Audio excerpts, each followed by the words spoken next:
देखो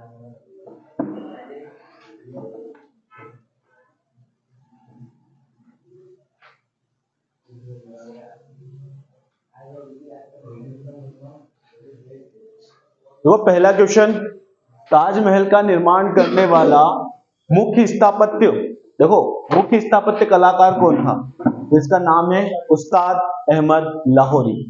उस्ताद अहमद लाहौरी। और पूछे कि इसका डिजाइन किसने किया था ताजमहल का, तो बेबादल खां। दोनों क्वेश्चन बन सकते हैं, है ना। ताजमहल मकबरे की योजना तैयार किसने की थी, अब योजना उसके पूरी प्लानिंग किसने की थी, तो ईशा खान। ठीक है, बेबादल खां जो है वो मयूर सिंहासन के लिए भी बताया जाता है कि मयूर सिंहासन भी उन्हीं के द्वारा बनाया गया।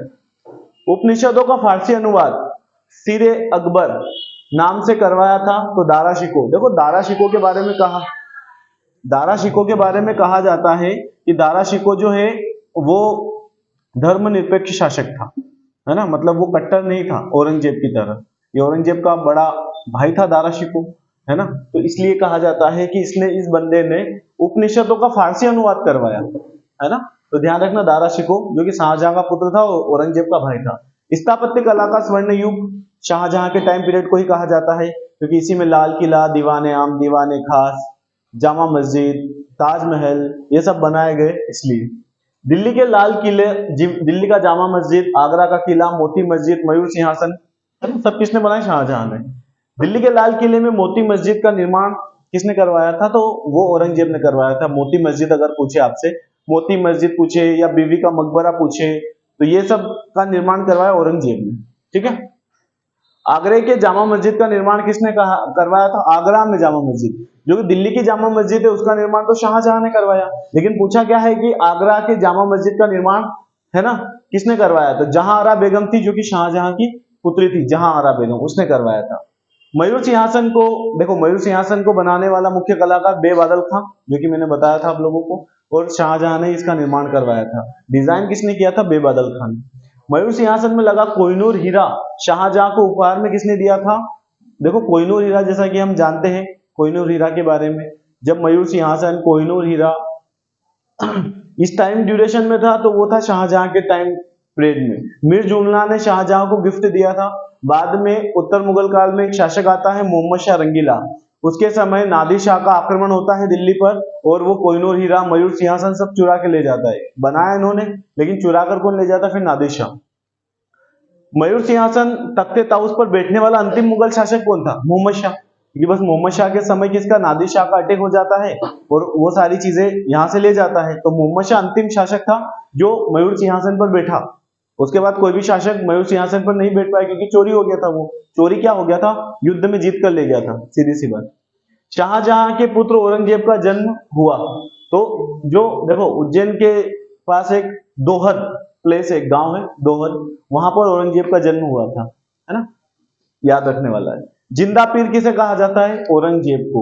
औरंगजेब को क्या कहा जाता है, जिंदा पीर की उपाधि मिली है ना। पीर जो बाबा जैसे पीर वाले मजार है, तो ये इनको उपाधि मिलती थी खान, पीर, गाजी। ये हिंदुओं मतलब गैर मुसलमान के कत्ल पर मिलती थी इनको उपाधि, है ना। कोई भी खान है या गाजी है, पीर है ना, तो हिंदुओं को मार दिया तो पीर बन जाता है, 1000 को मार दिया, 10,000 को मार दिया, तो ऐसे बनते हैं। ठीक है। औरंगजेब ने बीजापुर विजय कब की थी, 1686 में। कोई काम का नहीं। औरंगजेब को कहां दफनाया गया, दौलताबाद। अच्छा, दौलताबाद आपको याद आ रहा होगा, दौलताबाद, दौलताबाद वही जगह है जहां पर मोहम्मद बिन तुगलक ने अपनी राजधानी चेंज की थी, दिल्ली से देवगिरी ले गया था, और देवगिरी का नाम क्या रख दिया था उसने, दौलताबाद, है ना। तो दौलताबाद वही जगह है। नेक्स्ट अगले पर चलते हैं। देखो अगला क्वेश्चन क्या बोल रहा है, मुगल वंश की शासन जिसका 2 बार राज्याभिषेक हुआ, ऐसा मुगल शासक, जैसे औरंगजेब, औरंगजेब की अगर बात करें, ऐसा मुगल शासक कौन था जिसका 2 बार राज्याभिषेक हुआ।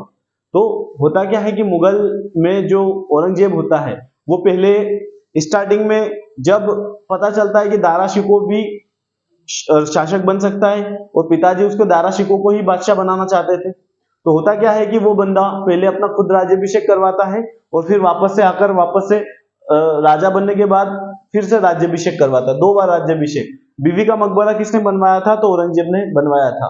मतलब इसने ऐसा बना था कि पिता ने सफेद ताजमहल बनवाया, है ना, उनकी पत्नी की याद में, तो ये अपनी पत्नी की याद में काला ताजमहल बनवा रहा था, जिसको बीवी का मकबरा बोलते हैं, है ना, जो कि अधूरा भी रह गया था।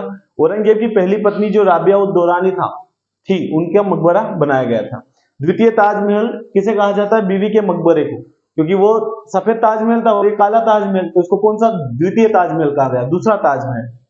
औरंगजेब ने जिहाद का अर्थ बताया दारुल इस्लामी ने, है ना, तो ये कोई काम का है नहीं आपके आर्मी के हिसाब से। नौरोज त्योहार मनाने पर किसने रोक लगा दी थी? औरंगजेब ने। वही नौरोज त्योहार जिसने बलबन ने शुरू किया था। 9 रोज यानी 9 दिन तक चलता है ये नौरोज त्योहार। ये जजिया कर को पुनः किसने लगाया था? औरंगजेब ने। देखो जजिया भारत में पहली बार मोहम्मद बिन कासिम ने लगाया था। उसके बाद फिरोज तुगलक जब आता है, फिरोज तुगलक क्या करता है कि वो किस पे भी लगा देता है टैक्स, आपको ध्यान रखना, ब्राह्मणों पर भी फिरोज तुगलक जजिया कर लगा देता है। लेकिन फिर अकबर आता है और जजिया कर हटा देता है, ठीक है। लेकिन औरंगजेब आता है तो फिर जजिया कर लगा देता है ना, तो ध्यान रखना है। संत रामदास समकालीन किसके थे? जो संत रामदास थे वो औरंगजेब के समकालीन थे। वैसे भी रामदास को शिवाजी का गुरु माना जाता है, तो ये रामदास और औरंगजेब और शिवाजी एक ही टाइम पीरियड के थे, है ना। मुगल साम्राज्य का अंतिम शासक तो बहादुर शाह जफर या बहादुर शाह द्वितीय, जिनको 1857 की क्रांति में उन्होंने नेतृत्व किया था, है ना। बहादुर शाह जफर, जफर नाम से कविताएं लिखते थे। ये बहादुर शाह द्वितीय थे। इनको बाद में अंग्रेजों ने इनको रंगून भेज दिया था और वहीं पर उनकी मृत्यु हो जाती है ना, 1862 में। 1857 की क्रांति में इन्होंने लड़ा था, नेतृत्व किया था दिल्ली से अंग्रेजों के खिलाफ। अंग्रेज इनको बर्मा यानी रंगून म्यांमार में जो है वहां पर भेज दिया जाता है, फिर वहीं पर इनकी मृत्यु हो जाती है 1862 में, 5 वर्ष बाद, ठीक है। बहादुर शाह जफर की मृत्यु 1862 रंगून। मुगल काल में मंत्री परिषद, है ना, तथा जिला कहलाता था। मंत्री परिषद को विजारत कहते थे और जिले को सरकार कहते थे। तहसील को परगना कहा जाता था। राज्यों को सूबा कहा जाता था, सूबे। राज्यों को क्या कहा जाता था? सूबे। और जिलों को सरकार, तहसील को परगना। ये मुगल, अभी हम जैसे तहसील को क्या बोलते हैं? तहसील बोलते हैं, वैसे परगना बोलते थे। जिलों को बोलते थे सरकार और राज्यों को बोलते थे सूबे। ये मुगल भाषा थी, फारसी, ठीक है। मुगल काल में सरकारी भूमि तथा सिक्का क्या कहलाता था? मुगल काल में जो सरकारी भूमि थी उसको खालसा भूमि कहा जाता था। खालसा भूमि का मतलब होता है वह भूमि जिस पर राज्य का सिरे कब्जा हो, जो राज्य की भूमि हो, राजा की भूमि हो, उसे क्या बोलते थे? खालसा भूमि, ठीक है। और जो सिक्के चलाए थे मुगल काल में वो कौन से थे? संसब। देखो 2-3 आपको मैंने सिक्के बहुत इंपॉर्टेंट याद रखवाए हैं, है ना। आहत सिक्के जो कि प्राचीन समय में, आ जाओ, और भी कोई बाहर घूम रहा था एक दो, आ जाओ भाई लोग सभी, ठीक है। तो मैंने आपको एक आहत सिक्के, जिन पर, है ना, आहत किया जाता था, जिनको, है ना, मार्क बनाए जाते थे जिन सिक्कों पर, उनको आहत सिक्के बोला जाता था। इसके अलावा अगर बात करूं मैं आपको, एक इल्तुतमिश के टाइम ड्यूरेशन में टंका और जीतल, टंका जो होता था वो चांदी का होता था और जीतल जो होता था वो तांबे का होता था, है ना, वो सिक्के। इसके अलावा मैंने आप लोगों को शशगनी बलबन के समय था, है ना। और एक क्या है? संसब। ये जो संसब सिक्के थे, तांबे का सिक्का होता था मुगल काल में, ध्यान रखना।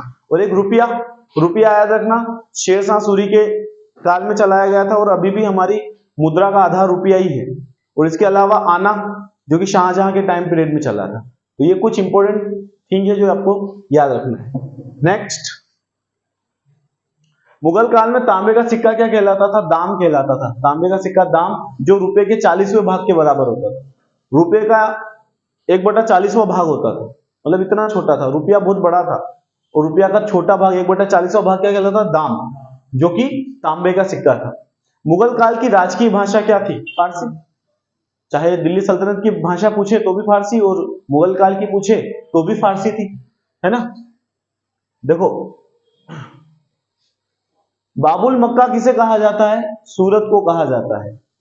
शाहे बेखबर बहादुर शाह प्रथम को कहा जाता है। देखो क्या होता है, जब औरंगजेब की मृत्यु हो जाती है 1707 में, उसके बाद कहा जाता है उत्तर मुगल काल, मतलब मुगलों का पतन शुरू होता है। मुगल अभी तक औरंगजेब के समय तक तो चरमोत्कर्ष पर थे, मतलब पीक पर थे मुगल। लेकिन जैसे ही औरंगजेब की मृत्यु होती है उसके बाद मुगल काल, जैसे आपने बाबर पढ़ा, हुमायूं पढ़ा, अकबर, है ना, जहांगीर, शाहजहां और औरंगजेब, ये सारे पढ़े आपने। और पढ़ने के साथ ही क्या होता है कि आखिरी तक, जैसे अंत में आप देखोगे तो औरंगजेब जो है वो अंतिम मुगल शासक, जो पिक वाले शासक है, उनके हिसाब से औरंगजेब के शासन काल तक पिक पर रहा मुगल काल। लेकिन उसके बाद क्या होता है कि मुगल काल का पतन शुरू होता है, नीचे की ओर गिरने लगता है मुगल काल। और उसमें पहला शासक आता है बहादुर शाह प्रथम, जो कि उसको बोलते हैं शाही बेखबर। शाही बेखबर कहा जाता है क्योंकि वो जिस एज में शासक बना वो बुढ़ा हो चुका था, 63 साल का हो चुका था, क्योंकि औरंगजेब ने 49 वर्षों तक शासन किया। उसका जो बेटा था वो बुढ़ा हो चुका था, 63 वर्ष का, और उसने डिफेंसिव अप्रोच अपनाई, और इसके कारण का क्या कहा जाता है, उसको शाही बेखबर कहा जाता है। फिर इसके बाद शासक आता है जहादार शाह, इसके बाद आता फर्रुखशियर। तो ये जो शासक आते हैं इनके भी उपनाम मिलते हैं। जैसे हमने बहादुर शाह प्रथम का जो देखा, उन्हें शाही बेखबर कहा जाता है ना। अब जैसे फर्रुखशियर का देखेंगे, उनको घृणित कायर कहा जाता है, ऐसे ही आएगा आपको। देखो, लंपट मूर्ख किसे कहा जाता था, जहादार शाह को, और घृणित कायर किसे कहा जाता था, फर्रुखशियर को। ये तीनों नाम आ चुके हैं, शाही बेखबर बहादुर शाह, लंपट मूर्ख जहादार शाह, और घृणित कायर फर्रुखशियर। ये तीनों क्रम से ही थे। 1707 से 1712 तक बहादुर शाह ने शासन किया था, 12 से 13 तक जहादार शाह ने किया था, 13 से 1719 तक फर्रुखशियर ने शासन किया था। ये तीनों टाइम ड्यूरेशन एक के बाद एक आते हैं, है ना। तो इन तीनों के नाम उपनाम जरूर याद रखना, है ना। अच्छा, ये जो जहादार शाह आपको दिख रहा ना, ये वो मुगल शासक था जिसने जजिया कर अंतिम रूप से हटा दिया था। जो जजिया मोहम्मद बिन कासिम ने शुरू किया, फिरोज तुगलक ने ब्राह्मणों पर भी लगा दिया, अकबर ने आके हटा दिया था, औरंगजेब ने आके फिर लगाया था, और जहादार शाह ने जजिया का, ज फॉर जहादार, ज फॉर जजिया, इसने पूरी तरीके से जजिया हटा दिया। उसके बाद जजिया नहीं लगा देश में कभी, ठीक है। ये समझ में आ गया होगा। ये फर्रुखशियर वो बंदा था, फर्रुखशियर जिसने ईस्ट इंडिया कंपनी को व्यापार करने की पूर्णतः स्वतंत्रता प्रदान कर दी गई थी, है ना। ये फर्रुखशियर वो व्यक्ति था, क्योंकि इसको एक फोड़ा हो गया था, उसका इलाज अंग्रेजों ने हैमिल्टन नामक डॉक्टर से करवा दिया था। तो उसके बाद क्या हो गया था, एक खुश हो गया और अंग्रेजों को बंगाल और इनकी बंगाल में मुफ्त व्यापार करने की आजादी दे दी थी, है ना। मतलब 3000 रुपये के हिसाब से सालाना। रंगीला बादशाह किसे कहा जाता है, मोहम्मद शाह को। मोहम्मद शाह को रंगीला बादशाह कहा जाता है। मोहम्मद शाह रंगीला, नाम ही उसका मोहम्मद शाह रंगीला। ये वही बादशाह था ना जो अंतिम बार मयूर सिंहासन पर बैठा था, मोहम्मद शाह। इसी के समय नादिर शाह का अटैक होता है, तो नादिर शाह ने देखा ये बादशाह तो रंगीला है, इसी के ऊपर अटैक करो, है ना। ये शराब शबाब बस इसी में लिप्त रहता था, है ना। अगला, नादिर शाह ने दिल्ली पर कब आक्रमण किया, 1739 मोहम्मद शाह के समय, ठीक है, समझ आ गया। 1739 में हुआ है, मोहम्मद शाह रंगीला के समय अटैक हुआ है। नेक्स्ट की अगर बात करूं, ईरान का नेपोलियन किसे कहा जाता है, नादिर शाह, और इसे फारस का नेपोलियन भी बोल सकते हैं आप। ईरान का प्राचीन नाम क्या था, फारस। फारस का नेपोलियन या ईरान का नेपोलियन, ठीक। तख्ते ताउस ईरान कौन ले गया, वही मयूर सिंहासन, तख्ते ताउस सब कौन ले गया था, नादिर शाह लूट के ले गया ना महमूद शाह से। मराठा साम्राज्य के संस्थापक कौन थे, शिवाजी। 1627 में जन्म है शिवाजी का, और 1674 में पहली बार राज्याभिषेक करवाते हैं।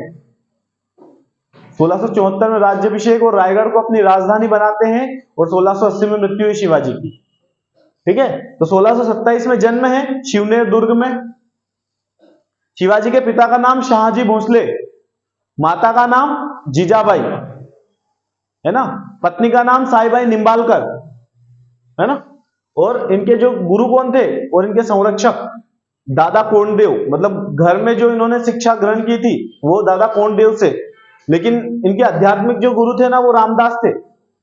अब मैंने रामदास बताया ना था ना, औरंगजेब किसके समकालीन था, रामदास के समय, तो वही रामदास, ठीक है। शिवाजी ने राज्याभिषेक करवाया था 1674, अभी बताया मैंने, और 1680 में मृत्यु हो जाती है उनकी। और राजधानी रायगढ़ में, रायगढ़ के किले में ही एक काशी के विद्वान थे गंगा भट्ट, उनसे करवाया था इन्होंने अपना राज्याभिषेक। शिवाजी ने छत्रपति की उपाधि कब धारण की, जब राज्याभिषेक करवाएंगे तब तो छत्रपति बनेंगे, इसलिए बोला जाता है छत्रपति शिवाजी महाराज। तो 1674 में ही इन्होंने शिवाजी ने छत्रपति की उपाधि धारण की थी। अब छत्रपति की अगर बात करूं मैं, छत्रपति मतलब क्या होता है? छत्र मतलब आप देखो नॉर्मल मेरे ऐसा होता था ना, आप मेरे छत्र के नीचे लड़ोगे, छत्र के मतलब आप मेरे नीचे लड़ोगे, छत्र मेरे छत्र छाया में रहोगे आप, तो उसी छत्र छाया से छत्रपति, छत्र का पति मतलब वो हेड थे सभी छत्र के, छत्रपति शिवाजी महाराज। ठीक है। शिवाजी की पैदल सेना का नाम, ये कोई वैसे कोई काम का है नहीं, आपके आदमी के हिसाब से पाई को इनको बोला। शिवाजी की मंत्री परिषद जो थी वो अष्टप्रधान, अष्टप्रधान मतलब 8, जैसे मंत्रिमंडल, अभी मोदी जी के मंत्रिमंडल में कितने व्यक्ति हैं? उदाहरण के तौर पर 40। हमेशा अभी मंत्रिमंडल का जो फिक्स कर दिया है कि 51वां संविधान संशोधन हुआ था, उसमें ऐसा बोल दिया था कि कुल सदस्य के 15% से ज्यादा मंत्री आप नहीं रख सकते, है ना। मतलब अगर 543 लोकसभा सीट है, अब 500 मान ले उदाहरण के तौर पर, 500 15 पंजे 75, मतलब 75 मंत्री से ज्यादा आप नहीं रख सकते, 75 मंत्री से ज्यादा। तो ये अब ऐसा हो चुका है। तब अपने यहाँ 543 है, तो लगभग 80-82 सीट का जो है वो फंडा निकल के 80-82 मंत्री बन सकते हैं अपने, उससे ज्यादा नहीं बन सकते। तो शिवाजी के पास कितने मंत्री थे? 8, है ना। और उनमें अष्टप्रधान का जो सर्वोच्च पद होता था वो पेशवा होता था, है ना। पेशवा शिवाजी के टाइम से पेशवा, बाद में जाकर ये पेशवा पद ही मेन पद बन जाता है बाद में, है ना। बालाजी विश्वनाथ और बाजीराव प्रथम के समय ये पेशवा पद ही उच्च पद बन जाता है। चौथ और सरदेशमुखी एक कर होते थे। देखो शिवाजी 2 प्रकार के टैक्स लेते थे। एक टैक्स लेते थे वो कि हम तुम्हारे ऊपर, जैसे पड़ोसी राज्य जो थे उनको बोलते थे कि हम तुम्हारे ऊपर आक्रमण नहीं करेंगे, तुम शासन कर सकते हो, लेकिन तुमको हमें टैक्स देना पड़ेगा, नहीं तो अभी तुम्हारे ऊपर आक्रमण करके तुमको हरा देंगे और तुम्हारा सब राजपाट छीन लेंगे। तो तुम शासन करो लेकिन हमें टैक्स देते रहना 1/10। कितना परसेंट? 1/10। किसी भी बस आप जो है उसका 10% देते रहना, कमीशन 10%। ठीक है। उसको बोल देते सरदेशमुखी। सरदेशमुखी जो देश थे आसपास के उनसे कर लिया जाता था, उसको बोलते थे सरदेशमुखी कर। और वहां की जो जनता थी, अब जनता जो शिवाजी के राज्य में रहती थी उनसे वसूला जाता था चौथ। चौथ मतलब होता है चौथाई, 1/4 मतलब 25%, 25%। 1/4 वही होता है, 25% होता है 1/4। तो चौथ जो कि उनके जनता थी उनसे वसूला जाता था 1/4, 25%। 4 क्विंटल पैदा हुआ तो 1 क्विंटल राजा का, है ना। समझ में आ रहा है? 1/4 का मतलब वही होता है।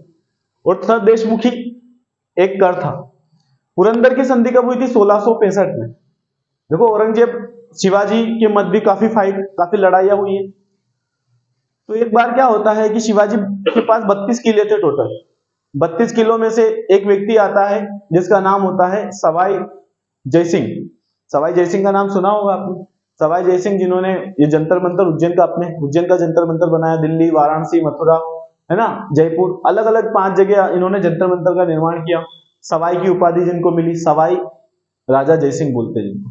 अब जो जयसिंह थे वो मुगलों की साइड से थे, तो शिवाजी ने औरंगजेब को परेशान कर दिया था। फिर उन्होंने सवाई जयसिंह को भेजा था लड़ने के लिए।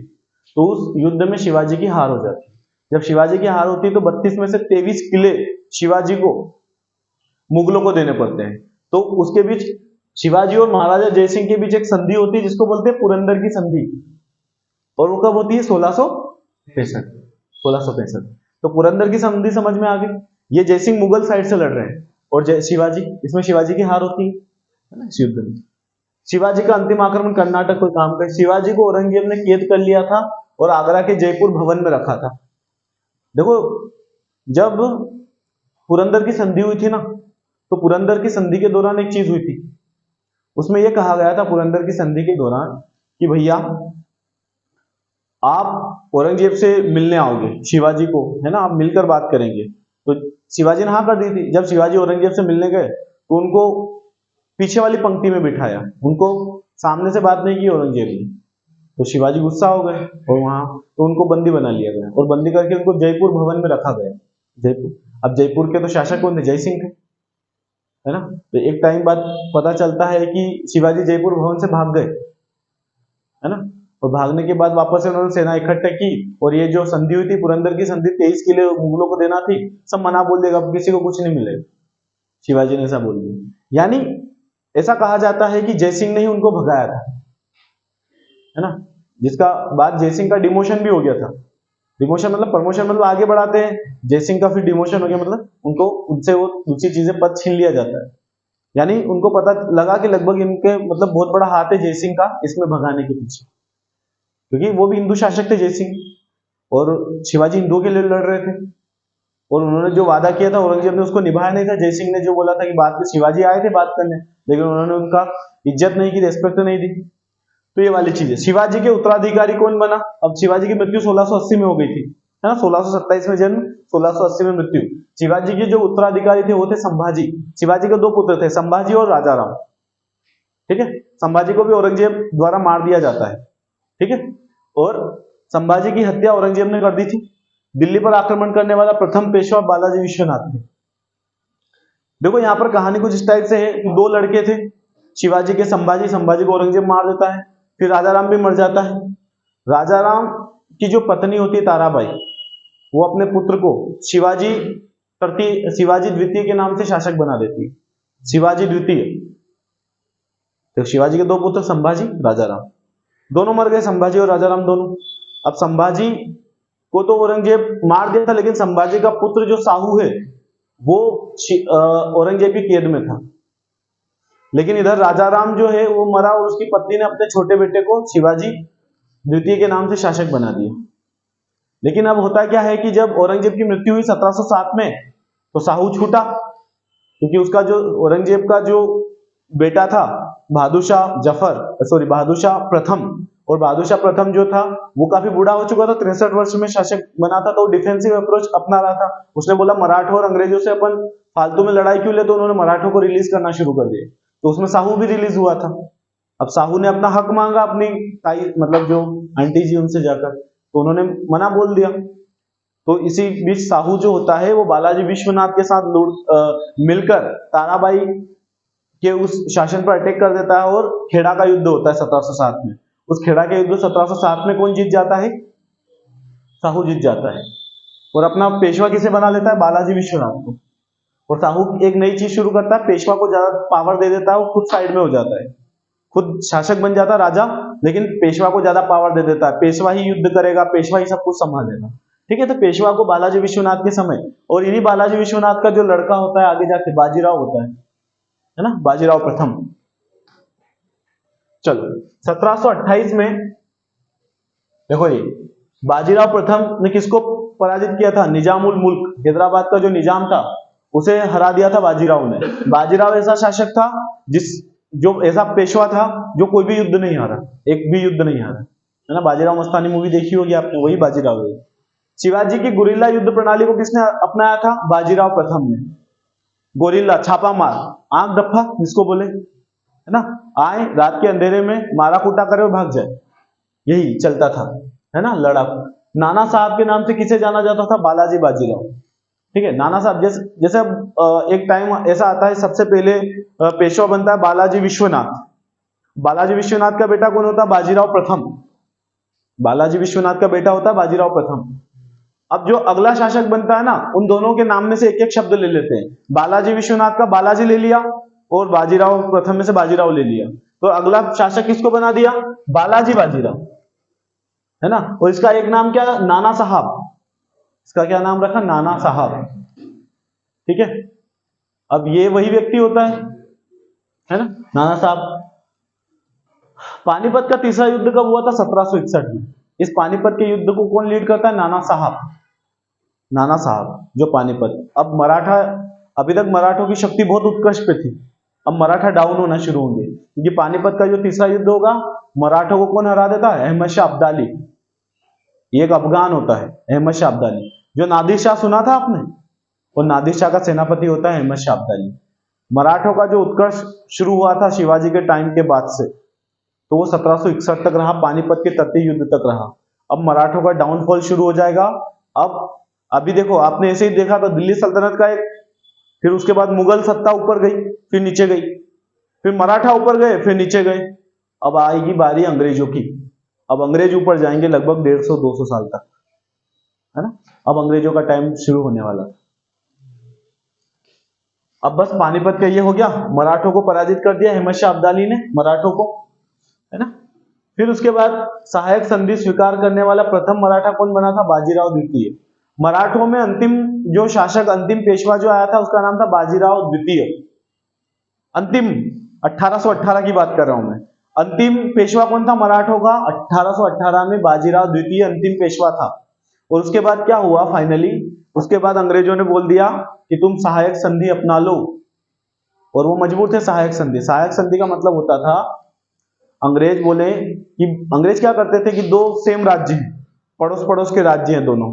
अब दोनों के जो पड़ोस के राज्य हैं उनमें एक राज्य को जो आप अंग्रेज को लग रहा है कि जो थोड़ा मतलब दोनों इक्वल राज्य हैं, तो एक राज्य के पास जाएंगे और बोलेंगे हम तुम्हारी हेल्प करना चाहते हैं, तुम्हें इनसे मतलब आपस में लड़वाते, जानबूझ के फुट डालो, राज करो। इन दोनों को, एक को सपोर्ट करते हैं, एक को सपोर्ट करके दूसरे को हराने की चाल चलते हैं, ठीक है। और उनमें शर्त ये रखते हैं, अब जीतने वाला तो किसी भी शर्त पे जीतना चाहेगा, वो उनको बोलेंगे कि भैया हमारे यहाँ पे क्या रहेगा कि अंग्रेज अधिकारी रहेगा आपके दरबार में, हमारे अंग्रेजी सेना रहेगी आपके दरबार में, और आप उस अंग्रेज अधिकारी के बिना पूछे कुछ भी कदम नहीं उठाओगे। बोले ठीक है, आप जो रहोगी, ये जो हमारी सेना है इसका खर्चा, वेतन, खाना पानी सब आप ही दोगे। बिल्कुल ठीक है।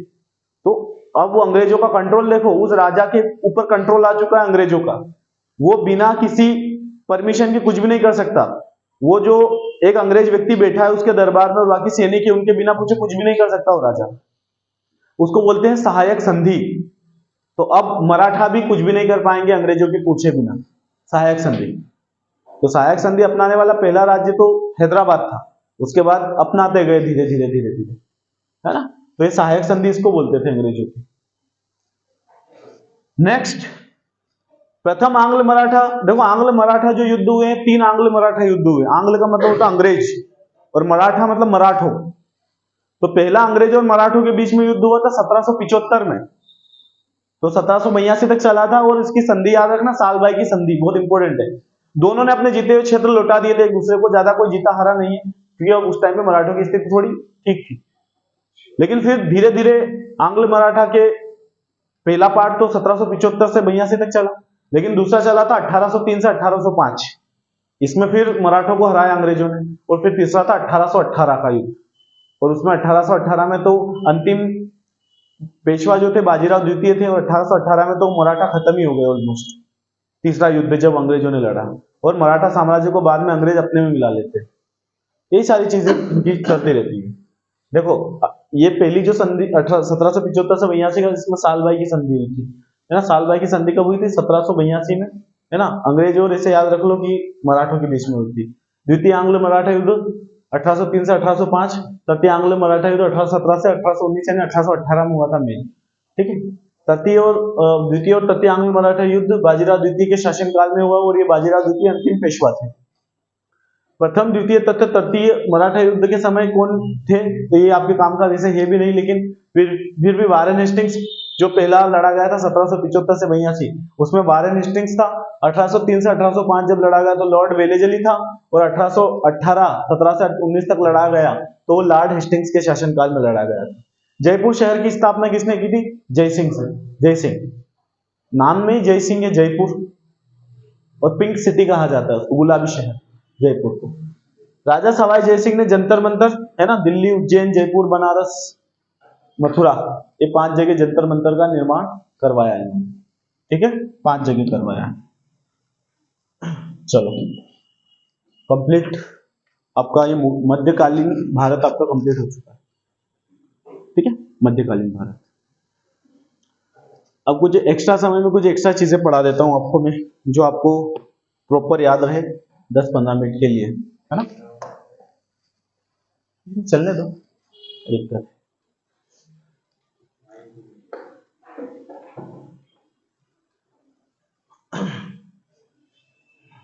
अच्छा, भारत का जो राष्ट्रपति उसके अनुच्छेद याद है आप लोगों को? भारत का राष्ट्रपति कौन से अनुच्छेद से कौन से अनुच्छेद तक चलता है, ऐसा कुछ?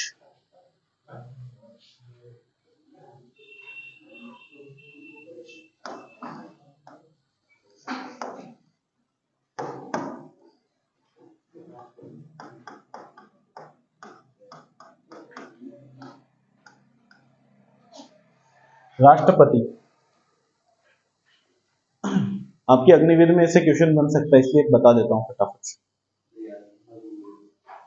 एक ट्रिक याद रख लो, पकानी काको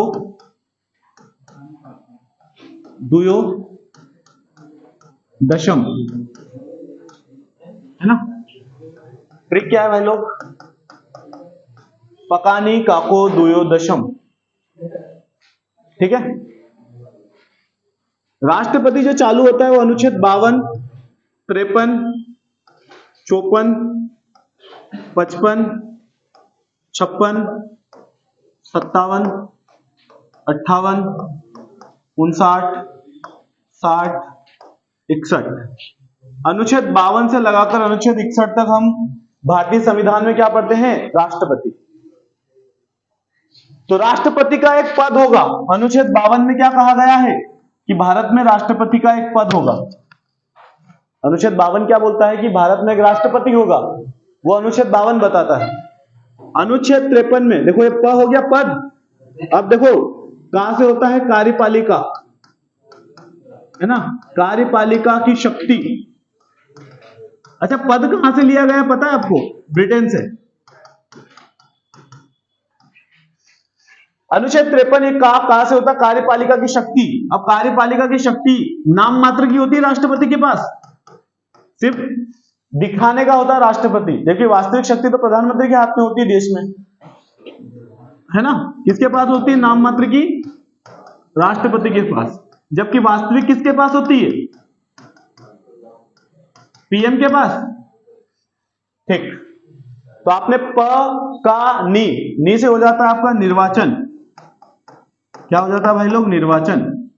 अब निर्वाचन, राष्ट्रपति के निर्वाचन में आपको पता है कोई भी आम व्यक्ति निर्वाचन में पार्टिसिपेट कर सकता है, बिल्कुल कर सकता है, लेकिन 50 लोकसभा सांसद की आवश्यकता होती है, 50 राज्यसभा सांसद की आवश्यकता होती है। कोई भी चुनाव लड़ता है ना, तो 100 सांसदों का लगभग साथ होना चाहिए, वही व्यक्ति राष्ट्रपति के चुनाव के लिए फॉर्म अप्लाई कर पाता है। इसलिए आम व्यक्ति तो लड़ना पॉसिबल ही नहीं, एक ही सांसद का साथ नहीं मिल पाता उसको। तो इसमें राज्यसभा प्लस लोकसभा, है ना, लोकसभा के निर्वाचित सदस्य पार्टिसिपेट करते हैं। आप लोग राष्ट्रपति के चुनाव में वोट करते हैं क्या? नहीं। आप लोग जिनको चुनते हैं वो लोग वहां पे जाके चुनते हैं, और इसमें विधानसभा भी आ जाएगा। लोकसभा, राज्यसभा तथा विधानसभा के निर्वाचित सदस्य पार्टिसिपेट करते हैं इसमें, ठीक है। आपने देखा प का नी, देखो प से पद हो गया, का से कार्यपालिका की शक्ति हो गई, और नी से निर्वाचन हो गया। अब बात करते हैं कार्यकाल की। कार्यकाल कितना होता है राष्ट्रपति का? 5 वर्ष का होता है भाई साहब। कार्यकाल कितना होता है? 5 वर्ष का।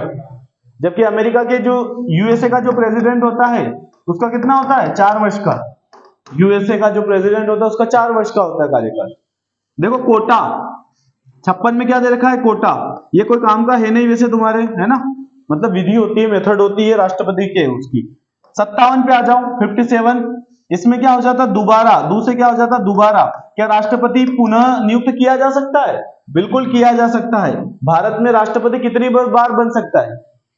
एक बार राष्ट्रपति। देखो ना, डॉक्टर राजेंद्र प्रसाद 2 बार राष्ट्रपति बने, यानी दोबारा बन सकता है, बिल्कुल बन सकता है राष्ट्रपति, ठीक है। यो से बन जाएगी योग्यता। क्या योग्यता होनी चाहिए? 35 वर्ष की आयु होना चाहिए, भारत का नागरिक होना चाहिए। क्या होना चाहिए? भारत का नागरिक होना चाहिए, 35 वर्ष आयु होनी चाहिए। यह नॉर्मल एक शर्त होती है राष्ट्रपति पद के उम्मीदवार की। इसके बाद यो के बाद है द से दशाएं।